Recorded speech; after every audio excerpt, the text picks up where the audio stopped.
para um momento de meditação na palavra do Senhor. A gente aqui no templo, as crianças ouvindo da forma adequada para elas. E vamos orar.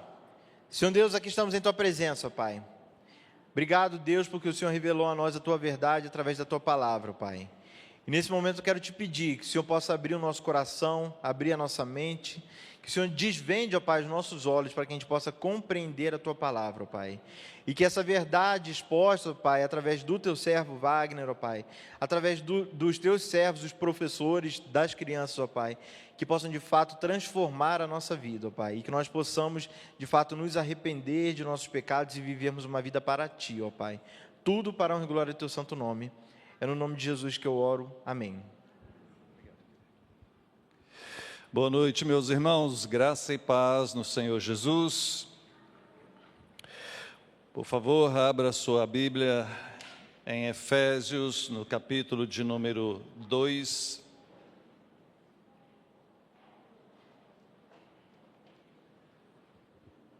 Efésios, capítulo de número 2.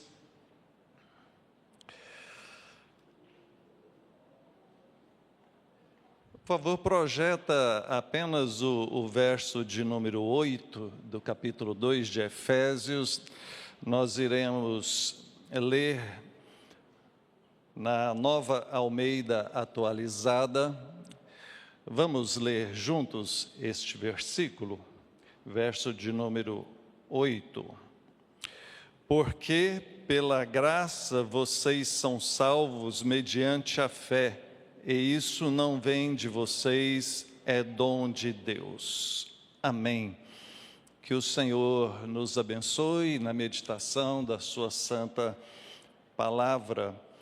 Queridos, o desafio hoje é expor esse texto maravilhoso, poder ajudar talvez você tirar algumas dúvidas em relação a ele e, ao mesmo tempo, trazer uma aplicação prática para nós dentro do tema da nossa igreja para este ano, crescendo em unidade.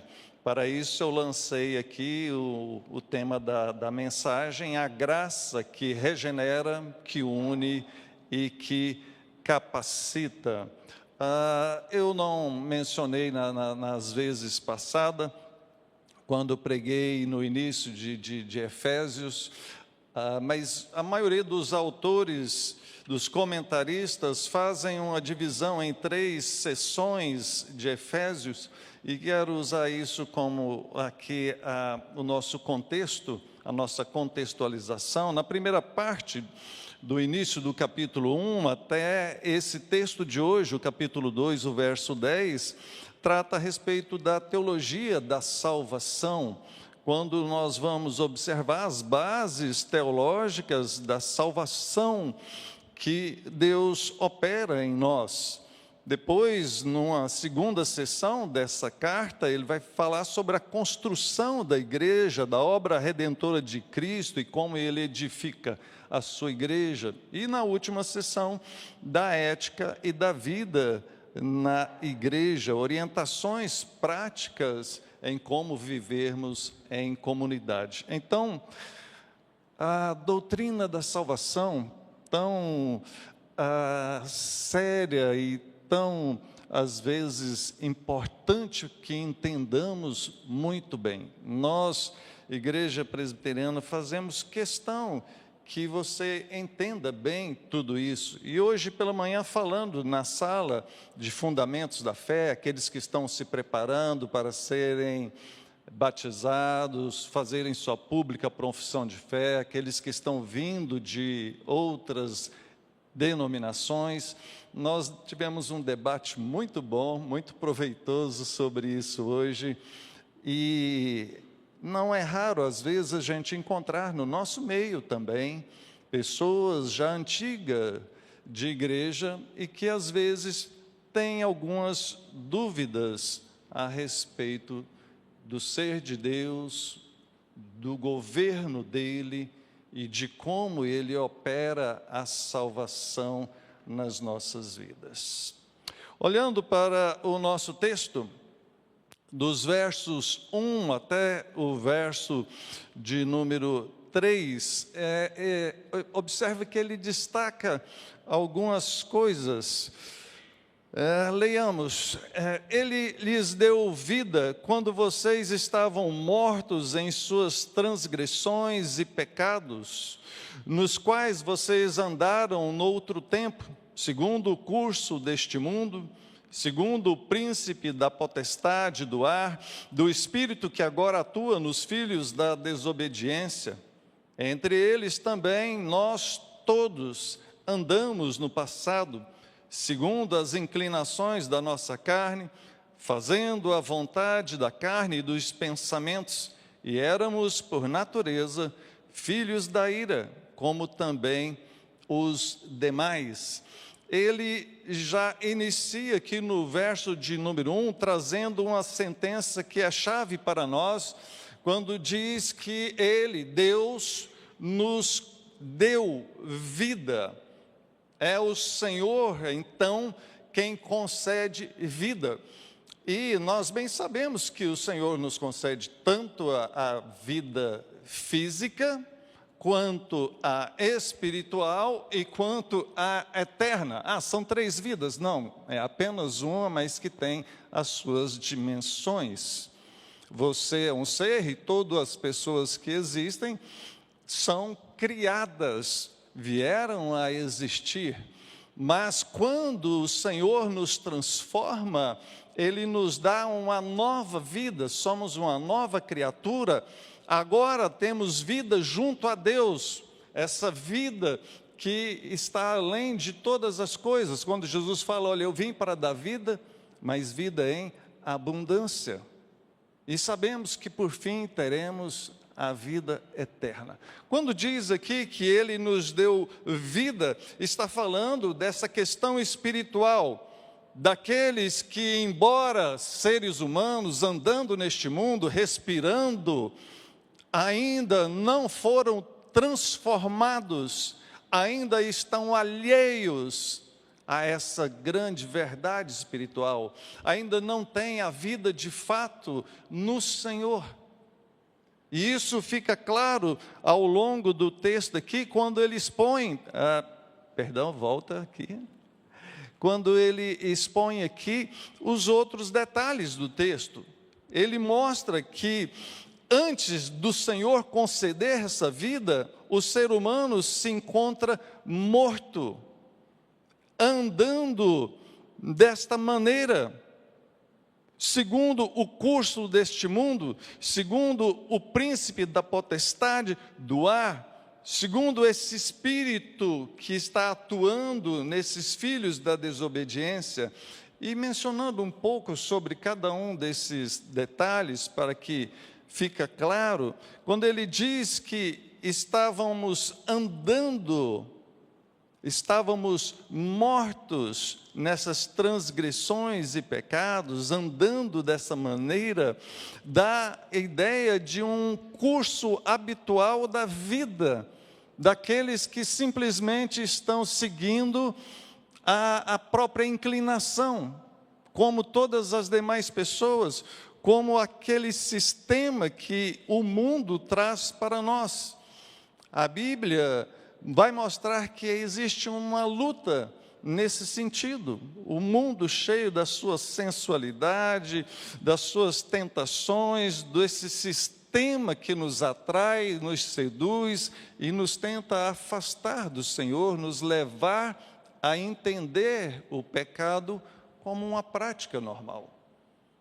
E quantos vivem nessa prática do pecado, achando que não tem nada a ver, que é assim mesmo. Ao falar de andar desta maneira, dá a ideia de algo que é deliberado, algo que é contínuo. A pessoa que vive daquela maneira constantemente. É assim o mundo, caminhando sem a ação de Deus.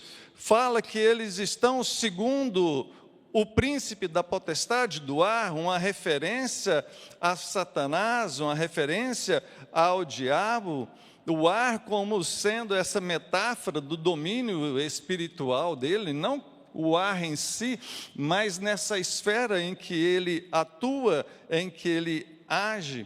E John Stott, falando sobre isso, ele menciona que essa ideia da potestade dá a ideia de um poder organizado. Nós não subestimamos a ação do inimigo. 2 Coríntios 2,11 diz que nós não ignoramos as intenções do diabo. A Bíblia vai falar em tantos lugares para nós estarmos atentos, vigilantes, porque existe um inimigo das nossas almas que anda ao derredor, procurando alguém que ele possa atacar. Por isso, sim, tantas pessoas sobre essa influência maligna, sobre a influência desse mundo cheio de vaidades, e aqueles que se encontram são, como aqui está dito, esses filhos da desobediência. A ideia de que alguém que está continuamente numa prática rebelde contra a Deus, o nosso Pai Celestial. Verso de número 3, entre eles também, nós todos andávamos no passado, segundo as inclinações da carne, dos pensamentos. Ao olhar para essa primeira parte, querido, nós percebemos, então, claramente, de um lado, a condição caída, depravada do ser humano. Não há como perceber condições em alguém desta natureza, alguém que está sob influência do mundo, sob influência do diabo, alguém que está em uma prática desobediente e que constantemente é atraído pelos seus próprios apetites, a sua carne, como essa influência que existe dentro de nós e dos próprios pensamentos. Não há como esta pessoa salvar a si mesmo. Aí é que entra a graça de Deus. Ele nos deu vida quando nós estávamos nessa miserável condição. Agora perceba que essa regeneração de Deus, o fato dele ter nos dado vida, nos trazido essa nova situação, esse novo tempo, essa nova perspectiva, essa transformação completa, traz o sentido da verdadeira unidade da igreja. Porque todos nós estamos na mesma condição. Todos nós éramos pecadores e todos nós fomos alvos da graça salvadora do Senhor. A unidade da igreja se baseia principalmente no fato de que Ele nos salvou, Ele nos ajuntou, um povo redimido pelo Senhor. Segundo aspecto que observamos nesta passagem, do verso 4 até o 6, mas Deus, sendo rico em misericórdia, por causa do grande amor com que nos amou, e estando nós mortos em nossas transgressões, nos deu vida juntamente com Cristo. Pela graça vocês são salvos, e juntamente com Ele nos ressuscitou, e com Ele nos fez assentar nas regiões celestiais em Cristo Jesus. Ele inicia aqui o verso 4 com essa conjunção.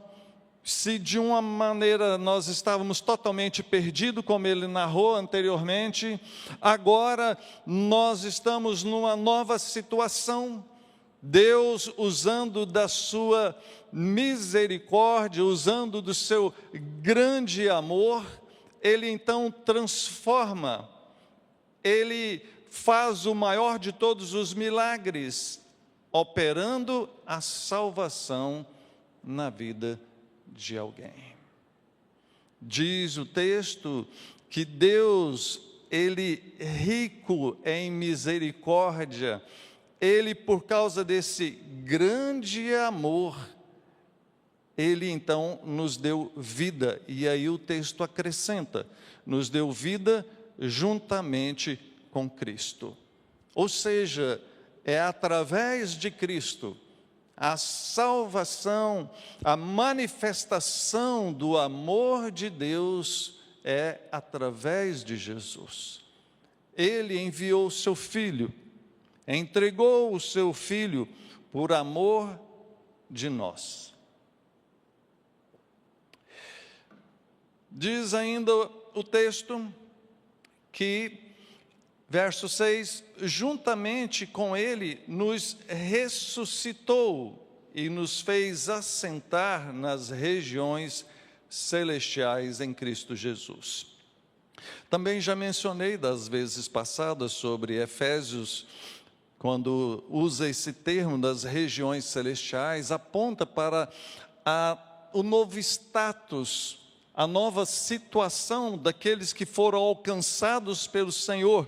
Agora eles não estão mais sobre a influência do inimigo, agora não estão mais entregues a si mesmos, mas agora eles foram ressuscitados, essa metáfora dessa nova vida em Cristo, e agora desfrutando espiritualmente de tudo aquilo que Jesus conquistou para nós na cruz. Tudo o que ele fez foi movido pela misericórdia, pelo grande amor do Senhor.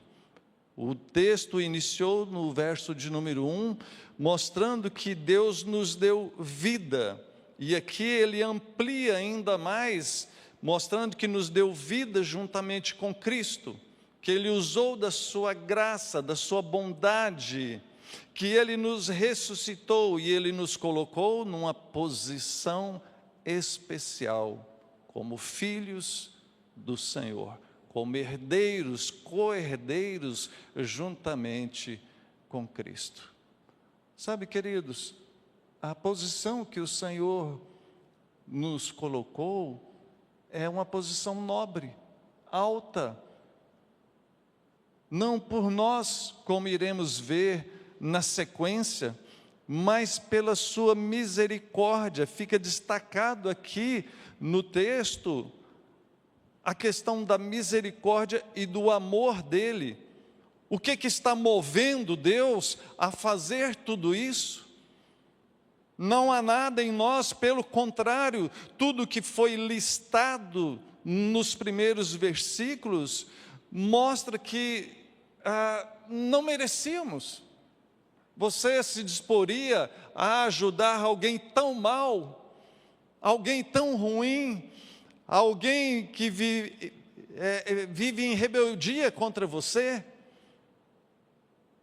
alguém que não te ouve, que não te segue, que não se importa com você. Assim éramos nós, e Deus, movido por misericórdia, por amor, nos perdoa, se sacrifica por nós, garantindo em Jesus o nosso perdão e a nossa nova vida agora nessa condição junto ao Senhor. Perceba, quando diz que nos deu vida juntamente com Cristo, aponta para a nossa união com Cristo. Estamos unidos a Ele, porque o que Ele fez é por nós, e Ele enviou o Espírito Santo que habita em nós. Então estamos identificados, unidos a Ele, e essa unidade também é base para nós como igreja. Todos nós somos irmãos em Cristo. todos aqueles que foram alvos dessa obra redentora do Senhor, agora fazem parte desta família da fé. Então, não são aspectos humanos, não é porque nós temos amizade, não é porque aqui é um ambiente gostoso, não é porque nós achamos bom estar juntos uns com os outros e fazemos as nossas celebrações, as nossas comemorações, mas é porque estamos eternamente unidos na pessoa do nosso Senhor e Salvador Jesus Cristo. E, abrindo um parênteses aqui, é inconcebível pensar em irmãos tendo rixa com outros irmãos, porque fomos unidos pelo mesmo Senhor, servimos ao mesmo Senhor, cremos na mesma palavra. Então, se porventura alguém aqui tiver alguma coisa contra outro irmão, lembre-se que a unidade que o Senhor fez não nos permite viver nessa condição. Vá, conforme o Senhor ordenou, se reconcilie com o seu irmão. Terceiro ponto, chegamos aos versículos finais da nossa passagem, e ele falando agora sobre esta graça, o verso de número 7 diz que Deus fez isso para mostrar nos tempos vindouros a suprema riqueza da sua graça em bondade para conosco em Cristo Jesus. Porque pela graça vocês são salvos mediante a fé, e isto não vem de vocês, é dom de Deus, não de obras, para que ninguém se glorie, pois somos feitura dele, criados em Cristo Jesus, para boas obras, as quais Deus de antemão preparou para que andássemos nela. Diz aqui no início do verso de número 7, que Deus fez isto. Perceba, mais uma vez, enfatizando a ação de Deus. No verso de número 1, diz que Deus é quem nos salvou. Ele lhes deu vida, diz o verso 1. No verso 4, inicia também Deus, sendo rico em misericórdia e amor, fez isso. E agora, mais uma vez, verso 7, Deus fez isso. Quando a Bíblia começa a repetir o mesmo ponto, usando frases diferentes, argumentos diferentes, é porque aquilo se trata de algo muito importante. E é de suma importância que olhemos para esse texto e para o ensino geral das Escrituras e entendamos que quem é Deus é o Senhor, é Ele quem faz, é Ele quem manda, é Ele quem ordena, é Ele quem é o Senhor. E nós somos miseráveis pecadores. E ai de nós, se não fosse essa grande misericórdia, esse grande amor do Senhor. Ai de mim, se não fosse essa misericórdia do Senhor. Não estaria aqui. Estamos aqui, eu e você, meu irmão, minha irmã, porque Deus é misericordioso demais, porque Ele te ama demais, Ele fez tudo por você. Deus fez isso para mostrar nos tempos vindouros a suprema riqueza da sua graça, bondade para conosco em Cristo. Reforça mais uma vez, em Cristo. Ele é o Senhor. Sabe, queridos, é a bondade do Senhor que nos constrange, que nos deixa sem palavras, sem como responder à altura de tão grande bondade. O apóstolo João, falando sobre isso, ele fala: olha, Deus nos amou de tal maneira que deu o seu Filho para nos salvar. Faltou palavras a ele, e certamente faltaria a cada um que tentar condensar, explicar esse amor que moveu a Deus no sentido de nos salvar. Diz o texto, verso de número 8, e este verso de número 8 é tão importante para nós e ao mesmo tempo serve às vezes de questionamento por parte daqueles que têm um pensamento um pouco diferente do nosso. Verso 8, porque pela graça vocês são salvos mediante a fé, e isso não vem de vocês, é dom de Deus. Aí argumentam, veja, pela graça, tudo bem, graça, esse favor imerecido no sentido de que nós não merecíamos, como aqui é dito, estávamos perdidos, e sem que houvesse merecimento, então Deus veio e nos salvou, mas tem aqui dito que é mediante a fé. Então é aí que entra a nossa fé. Se a pessoa não tiver fé, então ela não será salva, ela precisa acreditar, ela precisa manifestar fé. Aqueles que tentam argumentar dessa maneira cometem um equívoco exegético, hermenêutico aqui na interpretação da Escritura, porque quando você vai fazer uma análise gramatical aqui no contexto, uma análise exegética, você vai perceber que o texto não delimita esta expressão do dom de Deus apenas à graça. A questão é, o dom de Deus é só a graça ou é a fé também? A fé, ela é dada por Deus a nós ou não? Ou seja, Deus deu a você a capacidade de acreditar nele, ou isso foi um produto seu? Você, sem que Deus concedesse essa capacidade, você é que parou, pensou, analisou, diante de alguma palavra ou alguma coisa que você viu a respeito de Deus, e então você disse: olha, isso é verdade, eu vou acreditar nisso. Não, o ser humano, a parte de Deus, sem a ação de Deus, jamais conseguirá ter fé.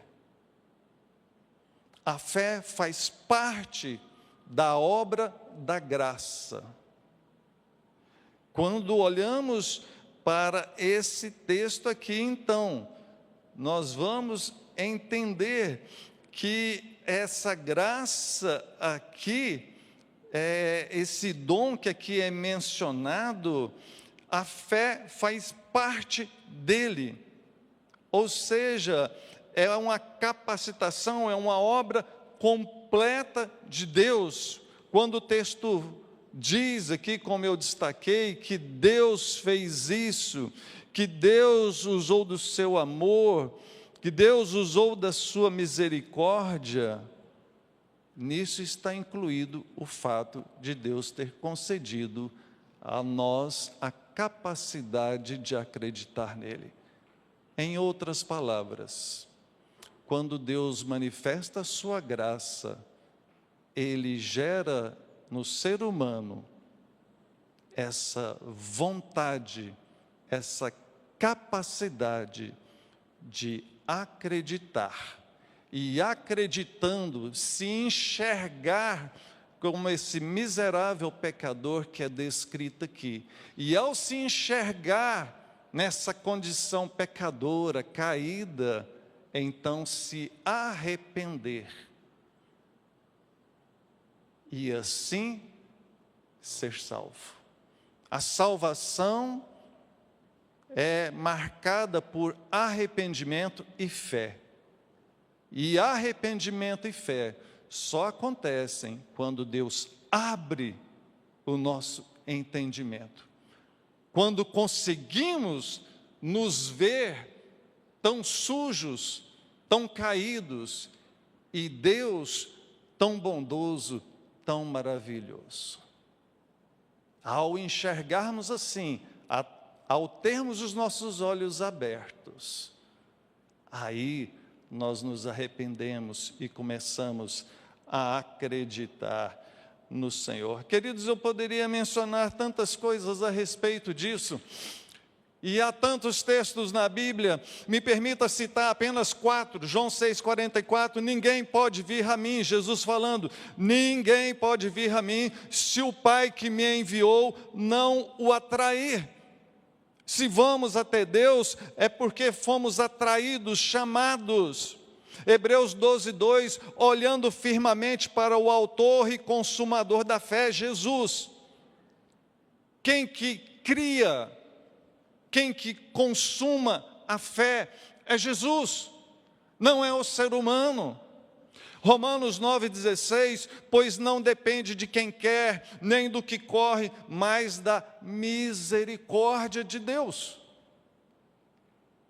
É a misericórdia do Senhor. 2 Coríntios 4,6, porque Deus que disse, das trevas resplandecerá a luz. Ele mesmo brilhou em nosso coração para a iluminação do conhecimento da glória de Deus na face de Cristo.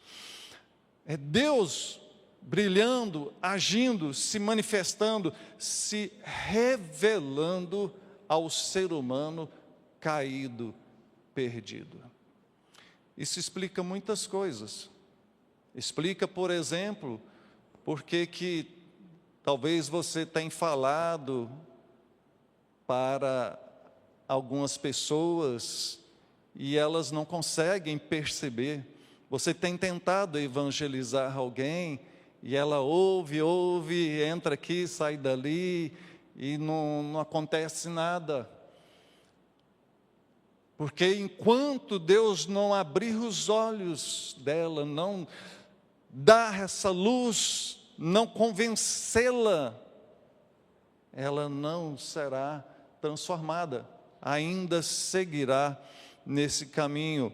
Então, no segundo quadro que projetei ali, falando sobre essa ordem da salvação, segundo a nossa confissão de fé de Westminster, mostra que faz parte da graça de Deus, a eleição, o chamado eficaz, a regeneração, a fé, o arrependimento, a justificação, a adoção, santificação, perseverança dos santos, a glorificação. Então é um equívoco pensar que Deus salva, mas é o ser humano quem vai manifestar fé e arrependimento, sem a ação de Deus. Somos nós que arrependemos, somos nós que cremos, mas fazemos isso porque em dado momento o Senhor se revelou, abriu o nosso entendimento, nos capacitou para isso. Então, queridos, trazendo mais uma questão prática aqui, nessa perspectiva da unidade da igreja, diz o nosso texto, o verso de número 10, que nós somos feitura dele.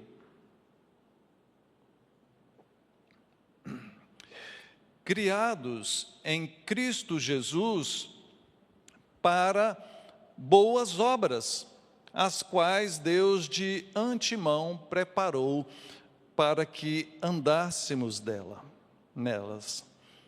Perceba a graça do Senhor que salva, que une e que nos capacita nos capacita para trabalharmos para o Senhor.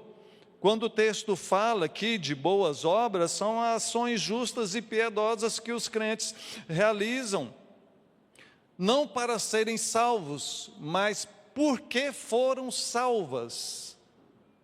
Uma vez sendo salvos, é natural que venhamos a servir o Senhor. Calvino mencionava o seguinte: a verdadeira fé se manifesta não apenas na crença, mas na transformação que se expressa em ações concretas, evidenciando a obra redentora de Cristo. Não é apenas salvo, sentado e satisfeito. É engajado na obra do Senhor, servindo ao Senhor. Perceba então que a nossa unidade como igreja aponta para o fato de Jesus ter manifestado esta graça, nos salvado, nos capacitado e nos comissionado, ou seja, nos dado uma missão de pregar o Evangelho, de sermos sal e luz, de sermos embaixadores em Cristo, de servirmos a Ele, de anunciarmos o seu Evangelho. Estamos em missão. E isso só é possível porque Ele nos capacitou, nos tirou do lamaçal do pecado, nos limpou, tratou nossas feridas, nos deu entendimento e nos envia para representá-lo. Queridos, eu queria muito uma ilustração para tentar tornar mais didático essas verdades tão profundas.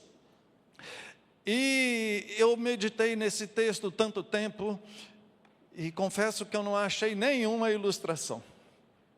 E então eu apelei para as inteligências artificiais, fui lá no ChatGPT, fui lá no Grok e falei, agora, né, fiz aquele prompt maravilhoso, olha, cria uma ilustração para mim que vai mostrar como que Deus, de uma maneira tão graciosa, né, e assim, algo paralelo, como que alguém que está numa situação miserável ia alcançar. Não saiu nada que presta, não saiu nada de bom, todas falham, toda ilustração que tentarmos usar para ilustrar essa grande obra, esse grande amor de Deus, vai falhar em algum ponto. Então eu não vou usar a ilustração, fiz um gráficozinho para tentar te ajudar. O texto mostra que Deus nos deu vida. Ele fez isso porque Ele usou ricamente da sua misericórdia, do seu grande amor. Ele fez isso quando nós estávamos mortos espiritualmente por conta do pecado. Não brinca com o pecado. Ou você mata o pecado, ou o pecado te mata espiritualmente. Assim está a situação daquele que ainda não foi alcançado pelo Senhor. Ele insiste no texto, o texto é cheio de frases paralelas para reforçar o entendimento, de um lado, a graça de Deus, e de outro lado, a ação bondosa dele sobre nós.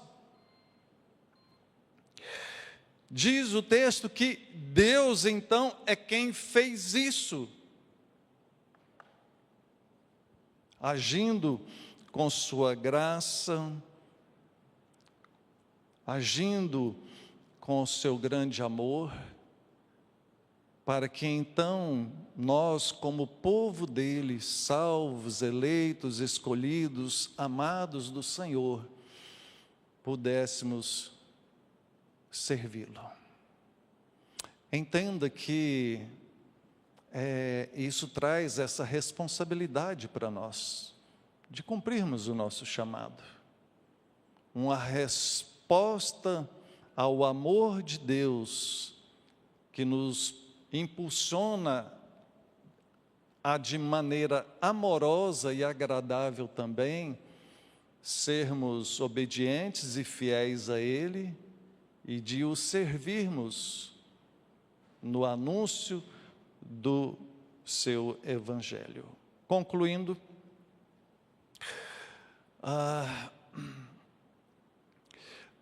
dois olhares para o nosso texto.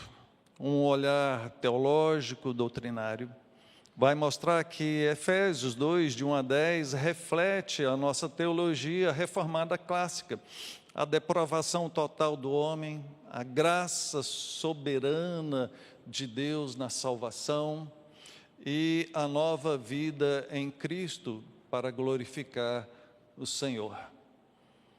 Como eu mencionei hoje pela manhã na sala da nossa escola bíblica, conversando com os alunos, nós entramos nesse detalhe. A questão não é nós, porque todos pecaram e carecem da graça de Deus. Deus bondosamente, movido por esse amor e misericórdia, nos salvou. Então toda honra, toda glória pertence tão somente a Ele. Sem Ele, queridos, nada poderíamos fazer. Um olhar missional para o nosso texto vai nos mostrar que essa graça, ela nos une como igreja do Senhor, porque nós estávamos no mesmo nível antes do Senhor, pecadores, e agora estamos também no mesmo nível como justificados, redimidos, regenerados, uma nova vida feita segundo a vontade do Senhor.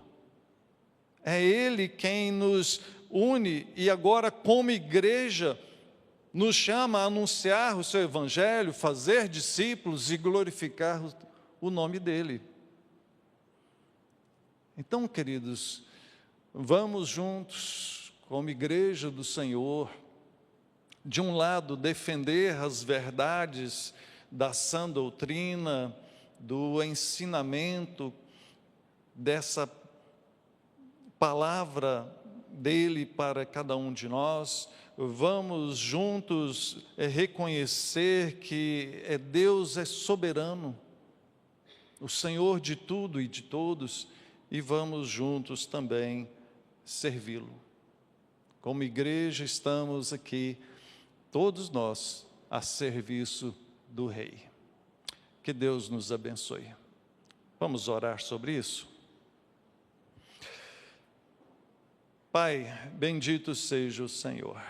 Graças te damos, ó Deus, por tua palavra. Graças te damos, ó Deus, por tão grande obra que o Senhor realizou.